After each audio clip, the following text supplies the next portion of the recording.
Hi, everybody. Welcome to another edition of Packers Unscripted from Packers.com. I am Mike Spofford, joined, as always, by my trusted colleague, Weston Hodkowitz. We're coming to you here from our studios at Lambeau Field, back from Denver, Wes, and bottom line, it wasn't pretty on Sunday night. 27-2 was the final score of the preseason game, and we can talk a little bit about what happened, and there certainly were some positives from the game. But the bottom line is listening to Matt LaFleur after the game, and he was talking about the effort, the strain, the grit that he's looking for from his team. I think he was already trying to send a message on Sunday night from Denver that this week, this final week of the preseason leading up to the roster decisions and everything, is going to be about effort, strain, and grit. It's going to be about what he wants to see from his players, regardless of what the results are. Yep. I thought that was the biggest thing. It wasn't so much about what the reaction was to that loss. It's what the response is going to be this week going into Baltimore, because now you're the team that's going to hold serve here. You're the team that's going to be hosting the joint practice against the Ravens. And ultimately, that is the quote-unquote final audition on Saturday for starting jobs, for roster spots, for everything. In this competition, it's a marathon, but we are entering that final stretch, and it's important to have that kick to get you to where you want to go at the end. It was a disappointing result. I mean, obviously, we talked about it with some of our other videos. Friday's practice, the Broncos in some ways kind of handed it to Green Bay, especially after maybe that first 45 minutes. It seemed like everything on Denver's side was sort of going its way. Now, it is a challenge. I know everybody in the locker room will never use this as an excuse when you're going up against a first team and defense and offense. But that being said, for me, it was more about when the Broncos started to cycle out their starters, there was the response and the urgency to get that thing turned around just didn't seem to be quite there. Yeah, I agree. That's the way I felt. It's what I was saying in the live blog during the game. I said it again in Insider Inbox. When through the first quarter and a half of that game, it was the Broncos starters against the Packers twos, the second unit players, and the Broncos controlled the action. There's no doubt about that. They were dominating the action. The Packers got knocked back on their heels in that first quarter and a half when the starters were in there. But then when the Broncos started substituting, it just felt like the Packers never responded. They sort of felt like they were still on their heels the whole game. Like the tone of the game had been set by the Broncos starters in really what was kind of an NFL mismatch when you have starters against a complete second team unit.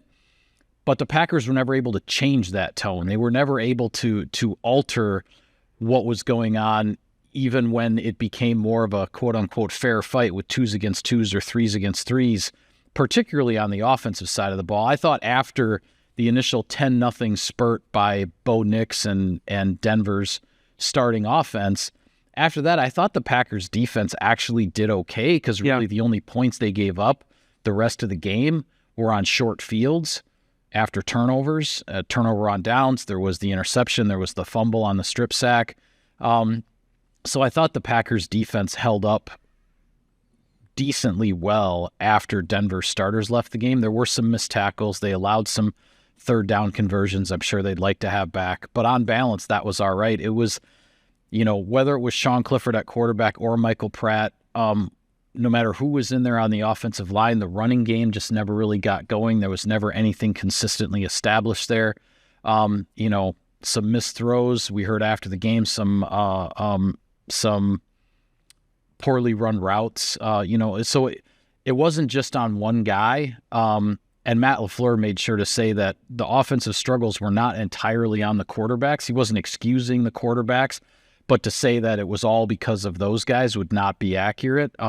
That being said, it's on everybody. The guys up front, the quarterbacks, the guys on defense who missed some tackles, whatever the case might be, it's on everybody to rebound, to bounce back this week, to learn something from what happened in Denver, and to really kind of look in the mirror and just say, hey, that's not us, right? That's not the Green Bay Packers. I think that's the message the coaches are going to try to send this week. Yeah, I found it funny, too. Some people in Insider Inbox were asking about, what is this really show? I mean, there's that big of a gap between starting level players in the NFL and the back guys. I thought it was interesting because I was like, well, yeah, look at the contract difference between Mike McGlinchey and Patrick Surtain and what the base minimum is for an NFL first or second year player. That tells you the discrepancy between those level of players in the NFL. Right. And I think what people have to understand too, obviously we're not trying to make excuses for the Packers here, and it really was about the effort and the grit and all of that. The Packers just didn't display that in the game, so I'm not going to say that it was there.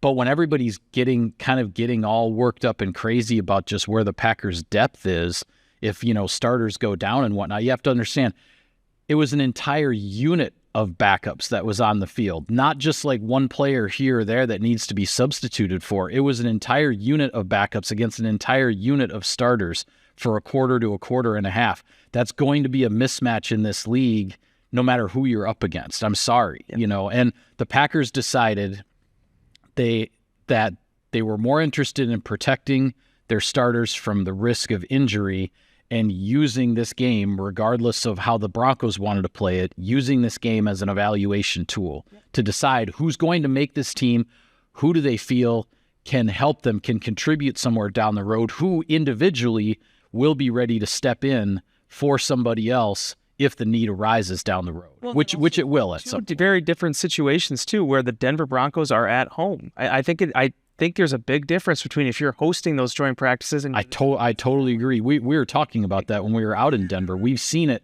You and I have been on the road for joint practices. We've been at home for joint practices. It is a very different feel when you are the road team at somebody else's practice facility. Yeah. So, and that was just the way it worked out. And we'll see how it goes. Yeah. Well, with that, I do think there were a few guys that are worth talking about who did show up and showed something, I think, to the coaching staff in this game. And where I start with that is at the linebacker position, the off-ball linebacker spot, and two guys in particular, the rookie third-round pick from Missouri, Tyron Hopper, and the veteran special teamer, Christian Welch. I thought both of those guys really showed up in this game and showed that I don't expect either guy to be a starter for the Green Bay Packers. That is not the way things appear to be unfolding.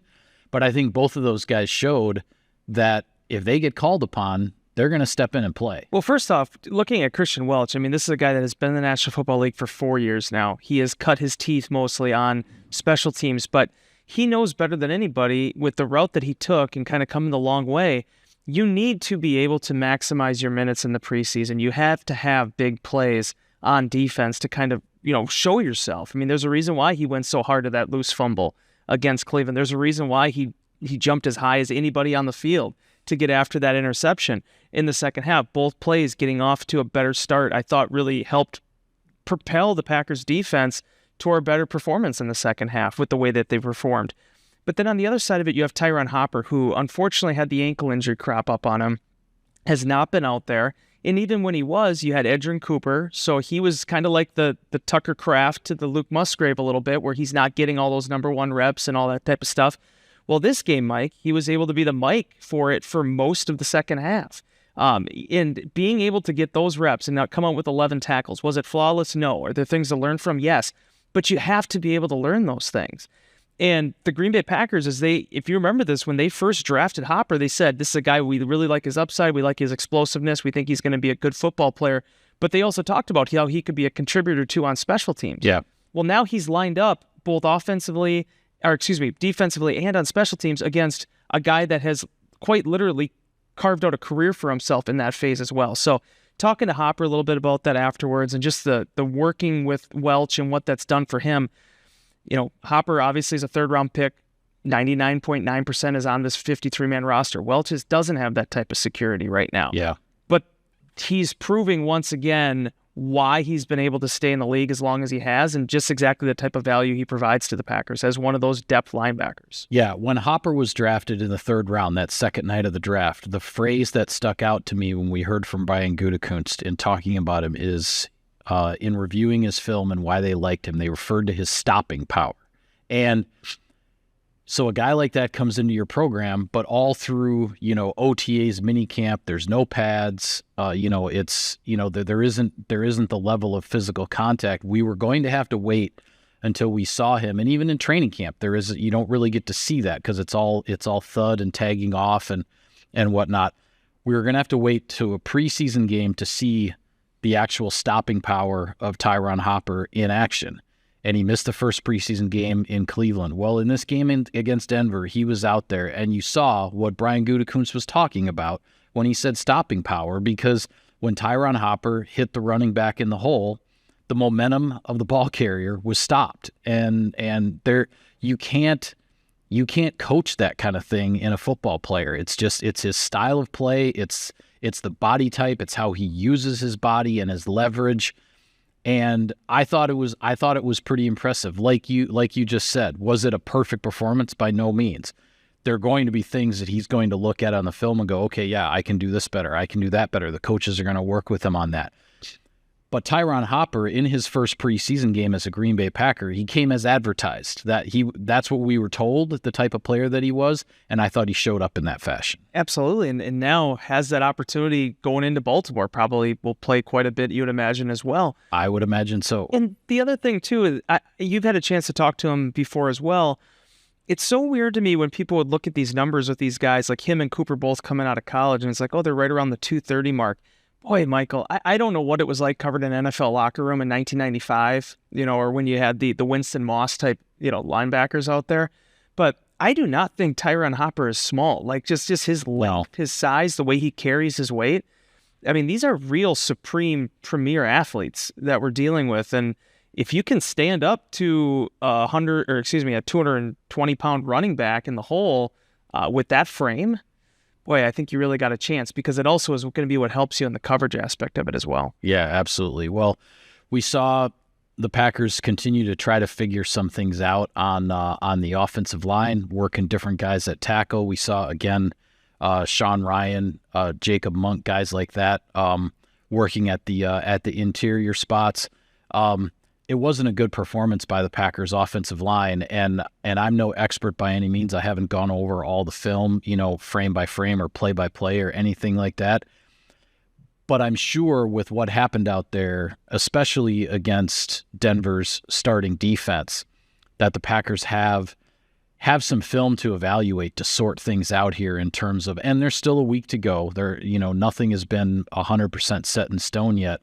But I have to believe that they got some pretty good evaluation as to the players that on the offensive line in terms of those backups and how they want to arrange that room for the start of the regular season, the direction that they're going to go. They mixed it up in this game. We saw Travis Glover, the rookie 6th-round pick out of Georgia State. He ended up going in with the number 2s at right tackle. He traditionally has been working as the number 3 right tackle. That allowed Kadeem Telford then to go over to the left side. After Andre Diller had started at left tackle later on in the game, Caleb Jones comes in. So they were working and matching the guys a little bit. Glover ended up with 48 offensive snaps, 81% of the total, the 59 total. Jacob Monk was working between two different spots, 42 snaps, 71% of the total. Telford had 39 snaps in this game. That's what you want to do. I mean, the Packers still have a lot of figuring out to do. And the fact that Sean Ryan started at center. As they've kind of tried to, even though he is right now, I think, in that right guard role because of the injury to Jordan Morgan, they still are looking at him as potentially the movable chess piece there as well on this offensive line. Everybody had something to learn from this. Everybody had something they could take away from it. They did get the running game going a little bit better in the second half. You saw the one explosive play they had with Emmanuel Wilson. Again, another reminder that if you just give Wilson a little bit of wiggle room there, the guy's going to be able to create with it. I know I saw Manuel's tweet. I know he wasn't happy with his performance. I know the pressure that was there with him going back to Denver. But again, this is a guy that continues, I feel like, to be the bell cow for this team in this preseason and did the best with what he could. As far as this O-line goes, I think it's gonna go right down to the wire and trying to figure out exactly who that swing tackle is going to be, who's going to be your 8 and 9 on the offensive line. Jacob Monk, obviously, the 5th-round pick, has an inside track on that. Jordan Morgan, hopefully they get him back in here. You could see a preseason action this week. We'll wait and see if that is something that comes to fruition. Right. But there's so many guys, Michael, probably outside of Elton, Josh Myers and Zach Tom that could really use the work still. So it'll be interesting to see how they allocate those reps, because that has been a rotation that has continued throughout the spring and the summer, and it continues to fluctuate. Yeah, and this was a reminder in some ways too, for me, just how thin the margins can be in some respects. And people are going to say, thin the margins, 27-2. Like, what are you talking about? Well, take a look at the Packers' opening series. You have a backup offensive unit against a starting defense, the first third down of the game, and Adam Stenavich says, let's take a shot, right? Single coverage on the outside with Malik Heath, and that was a heck of a ball by Sean Clifford, and Heath made a heck of an effort to try to haul it in, just couldn't quite get it on the dive inside the 10-yard line, or at least in the red zone down there. Malik Heath comes up with that catch. We're having a completely different conversation about where the Packers are, right? I mean, that play was darn close to being a big one of backup guys against a starting defensive unit. So I just wanted to point that out, because I thought in this receiver competition, because we had talked about Bo Melton, Grant Dubose, and whatnot, I thought Malik Heath showed up in this game. He made, I believe it was 3 receptions. He had other targets his way. That big one early in the ball game would have been huge to come down with, but it was that close. And when I talk about the Packers getting knocked on their heels, well, the Packers were that close to throwing the first punch in this game with their backup players. So something to keep in mind here going forward. Yeah, and if I may, I mean, that's a great point you raised, because I wrote this in Insider Inbox. It goes back to 2012 for me with Graham Harrell and the second and third team offense back then, which was kind of struggling at points during that training camp. Kansas City, at that point, they decided, hey, I think it was when Todd Haley was still the head coach, that last preseason game against Green Bay, we're going to run our starters for the first half.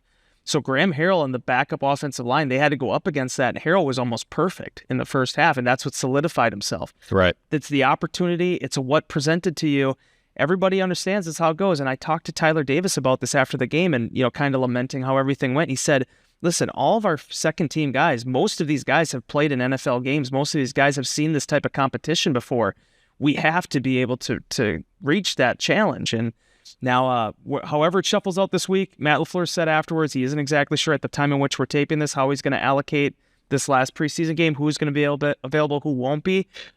But whoever's out there, this is it. This is your last shot. Yeah. Well, a little bit of sponsor business here, Wes. Sirius XM NFL Radio delivers hard-hitting analysis and up-to-the-minute NFL news that true football fanatics need 24/7, 365. And at Cousins Subs, we have something for everyone, like our Wisconsin cheese curds, mac and cheese, golden fries, and creamy shakes, all paired with your favorite sub or sub in a bowl. Cousins Subs, 50-plus years of better. All right, before we go, I'll just throw this out at you a little bit open-ended. Whether it involves the Ravens and the joint practice in the game or not, the Packers there are 2 open practices left for the fans for training camp, Tuesday afternoon, and then also on Thursday, the joint practice against Baltimore. What's going to be the news of this week? What are the storylines? What are the things to watch here during this final week of training camp and into the preseason finale on Saturday afternoon? I'm very curious to see if they shift the gears there with Zach Tom and Tucker Kraft. Tucker told us right at the beginning of training camp he was not expecting to participate in this joint practice. He didn't in the team periods. He wasn't in Denver. You're saying in Denver? Yes, yeah. Yes, not this week. He wasn't expecting to play in the preseason games. This was kind of maybe the time where you start to turn the engine up a little bit, kind of targeting the tail end here of training camp, peaking. And trying to see if you can get where you need to get to. Zach Tom in the same fashion. Jordan Morgan. To bring it all around to you, I'm curious to see if we can finally start to see this first-team offense maybe come together, gel a little bit more in terms of what the pieces are going to be. We know what the backfield's going to look like. We know what the top 4 at receiver is going to look like. And to some extent, we know how the tight ends are going to be.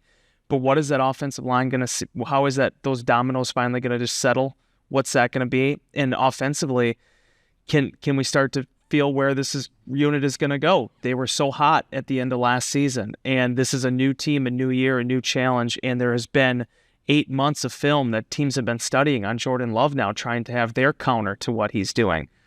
We're not going to get all those answers this week, but in terms of the Green Bay Packers trying to have everything settle in for what this team's going to look like in Brazil, I think this next week is going to be really pivotal to that. Yeah, I think a lot of eyes all week long, both in the regular practices, the joint practice, the preseason game. lot of eyes are going to be on the backup quarterbacks here, Sean Clifford and Michael Pratt. And we've seen the talent of both of these young men on the practice field.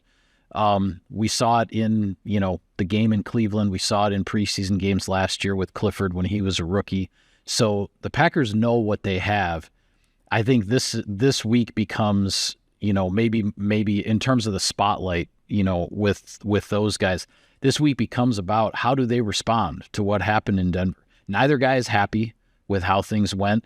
I'm sure they have a lot of regrets about how they played, and it's not fun watching film of that when you see opportunities out there as a quarterback to make plays and they weren't made. Whether they were your fault, whether they're somebody else's, a combination thereof, doesn't matter. When you're the quarterback, you feel that those plays have to be made. And so in terms of that whole rebound bounce back idea, I think Sean Clifford and Michael Pratt are guys to watch really, really closely this week, because the Packers need to decide who is going to be Jordan Love's backup, and are they going to keep 3 quarterbacks on the 53-man roster, or are they just going to go with 2? There are a lot of decisions to be made here in the next 7 to 8 days. Being in the locker room listening to Sean talk on Sunday night, he could not get in the film room fast enough. Yeah. He even told the reporters, he's like, I want to be critiqued. I want to be held to the highest standard. That was not good. He's never been skunked before offensively. He's never been in a game where his offense has not produced any points at any level. So that's something that's sticking in his craw a little bit, and I'm very interested to see. Every single time Sean Clifford has been knocked down, sometimes in the same exact game, sometimes in back-to-back series, he has bounced back. What is the response from him this week? I'm sure he's going to come in highly motivated. And a guy like Michael Pratt, who has put together really nice practices, has shown an NFL caliber arm. Yep. Like Clifford, has played a lot of football.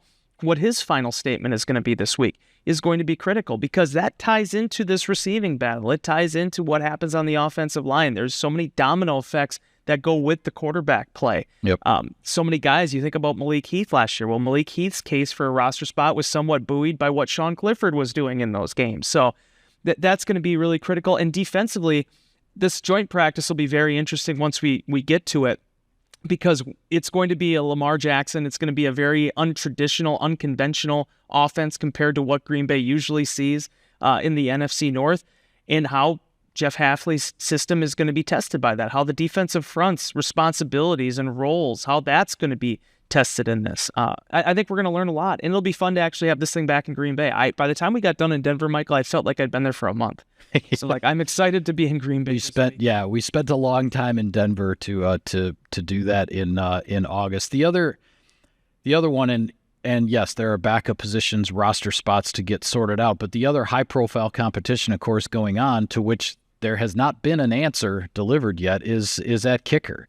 And unfortunately, because the offense was struggling throughout the Denver game, there was only one opportunity to put points on the board offensively. Greg Joseph missed a 47-yard field goal, but that's all we got to see. And even in the joint practice on Friday, there were just a few reps, from each of the kickers. It wasn't the level of the kicking competition that we've seen throughout practices. So that's another thing I think gets a pretty big spotlight here in this final week is what are the Packers going to do at kicker? Packers had one field goal opportunity in there, and they called number 2's number to go out there to do it.